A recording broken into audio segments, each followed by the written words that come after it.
morning, good evening, or good night. Welcome to this book club, which is led by me, artist Laura Hjaltested. And today we're going to be talking about the book, The Traitors, which is a thriller book written by Carissa Ann Lynch. And she is a USA best-selling thriller author from Indiana. But more about her in a second. But let's dive right in to this book. Okay, so if you talk about the setting in The Traitors, the book The Traitors is set in the Beechwood Castle, which is a grand or a decaying grand mansion which is now crumbling, isolated and filled with dark echoing rooms. The house carries the weight of an old massacre that happened in the past, and its decaying walls, locked doors and eerie silence creates a heavy, unsettling atmosphere that traps the character inside in both physical and emotional states. But the tone of the book, it gives this thriller book the tense, ominous and suspenseful feeling which me, the reader, really felt through the course of the book. From the moment the guests arrive to the book, there's a strong sense of paranoia and mistrust amongst the characters, as if danger was lurking around in the shadows behind them. The book mixes both gothic depths, thriller intensity, keeping the tension high and the reader constantly on the edge of their seat, which I was most of the book. Okay, if we now put an end to those three main parts that make a book. If we talk about the style or the writing style is atmospheric and fast-moving, using short chapters and many POVs to build up momentum. Each character's perspective adds a new, secret and hidden motive, creating layers of mystery throughout the book. The prose focuses on the mood, sensory details and physical tension, making the story feel both immersive and unpredictable. Now onto the best part, the characters. In this book, there are many characters that appear, but there are like 6 characters that are defined as like main characters, or defined as main characters. If you just start with the first one, which is Stacy. Stacy, she's a social media influencer, which she has a YouTube channel that she discusses like old cases or missing people or murder on women's base. She bases most of the women, so she mostly talks about the women's. In the beginning of the book, Stacy starts off skeptic of everyone, but becomes more paranoid and manipulative throughout the book. But that just shows her adaptability under pressure. So she does really good under pressure, and does just overall, she was most of the interesting characters from the book. And I really liked her thinking, because it reminded me just how unpredictable people can be. Next. Okay, next characters. So the next character I'm going to talk about is Lolly. I think it's pronounced like Lolly in English or something. But if we go back to the massacre in the Beechwood Castle that I talked about earlier, she was the survivor of the kids that got massacred in the Beechwood Castle. But in the book, she was often seen as naive, and she was also shown to be resourceful and demonstrating that appears can be deceiving. So she people did not really like trust her that much, but she just showed many great features throughout the book. But then there's Bonnie. She was an ex-convict with a history of having fraud and drug charges. She lost custody of her daughter at a young age, and when her daughter was at a young age, and has not seen her daughter since. Her kindness was often seen as a weakness, and she was really emotional, but always tried to keep the group united. She did not want all the people just scattering around, but yeah. So if we go now to the last three characters, and I would say, in my opinion, I thought they were like, I don't know, I just thought they were pretty fun to read about. So if we just finish with them three. Alrighty, so now it's my favorite three characters that we are talking about, which are Penelope, Cornelius, and Rad, which is a pretty rad name. Yeah. But if we start with Penelope, she's a 69-year-old crime novelist writer. But she is facing a decline in her career. She has was always very suspicious of everyone that made her a key player in unraveling the mystery. But she also was kind of distrusting, which isolated her from the group. So not many people did trust her, but I just liked that she just wanted to try to figure this out on her own, because she had a decline in her writing career, so maybe she would think that would bring her upbringing in the book she was writing. But then we talk about Cornelius. Cornelius, he is an architect who lost his job after going to jail because he raped one of his old clients. He was a composed leader, but he struggled to maintain his control that revealed a crack in his authority.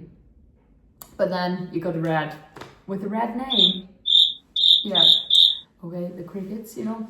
But Rad is the last one of the six. He is a retired policeman, and he retired after being accused of killing a suspect in a teen murder case.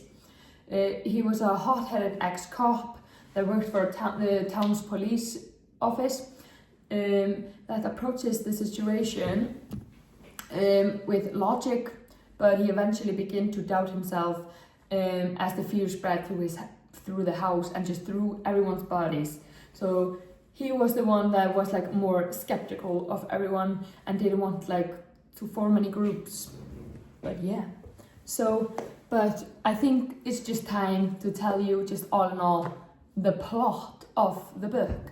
Like, I don't go into depth because I don't want to spoil the book, but in the end of my telling, I'm unfortunately going to spoil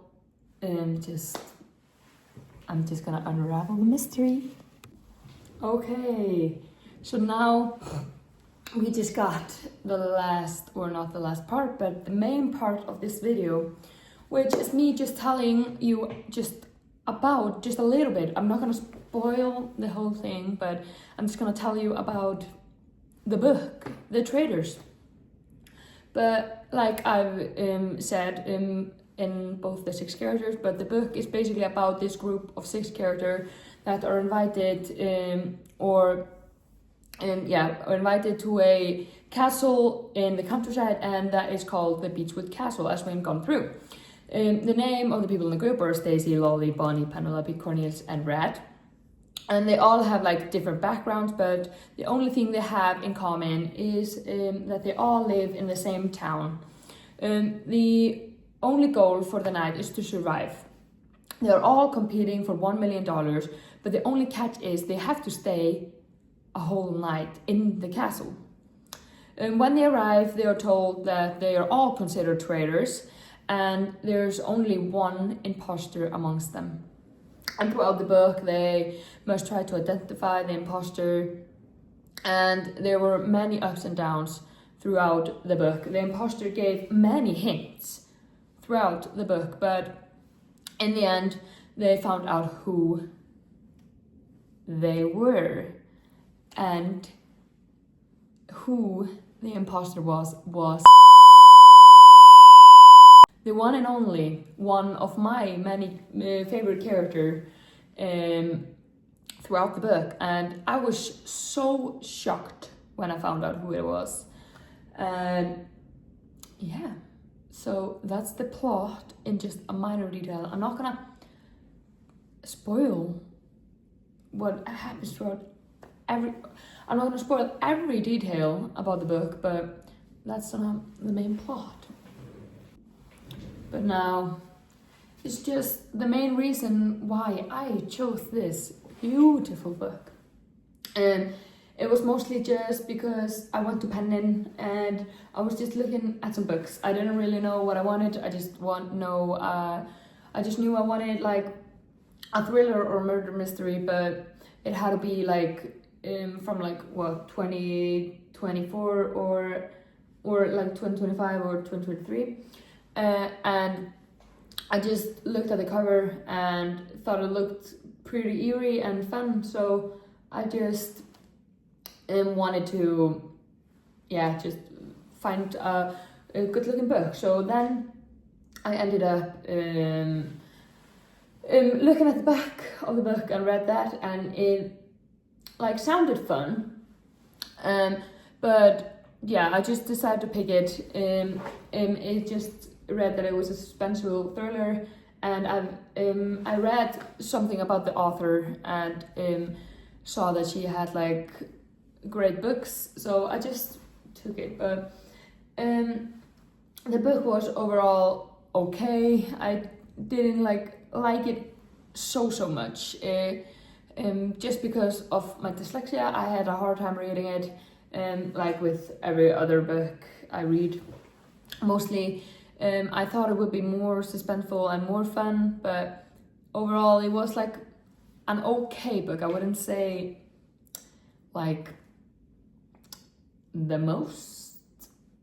best book I've read, but I've read better. But overall I think it was just a really fun. But then I'm just gonna end it with just a little thank you, and thanking Georg for making this course fun. It was pretty fun for me. It gave me like a lot of ideas for like for just my own imagination. And the murder case, that was fun. And I just think overall this course was pretty fun, and I would, if I could, I would do it again. And like the murder case, that was maybe one of my best parts. I'm coming late into this course because I switched courses, but I felt welcome when I came in, and that just made me happy, and to make new friends and everything through this course. I would say that this was a win-win course. But yes. You don't think I forgot to tell you who the imposter was? It will be in the next part, but just wait and see. I never forget to spoil something. But I bleeped out the name of who did it. So, like I said, I had 3 main favorite characters, and you don't know the name. But I'm just gonna put it in the end, just for fun. So, who was the imposter? You have just 5 seconds to think for yourself. Who do you think it is? Yes, it's maybe not obvious. She was slick through the book, and she was really careful. She was an author, or a decaying author. So if you have not got the clicks, it was Penelope that ended up just being the imposter. Did you think of that before I just told you everything? Or was it a total surprise? But thank you for listening, and Artist is out. So this was a pretty great book explanation by myself and I. Yes, so I've just told you all the main parts of the book, the plot, the characters, who the author is, the setting, the tone, and just much more about this book. And yeah, so overall, I would say go read the book and have fun reading. Artist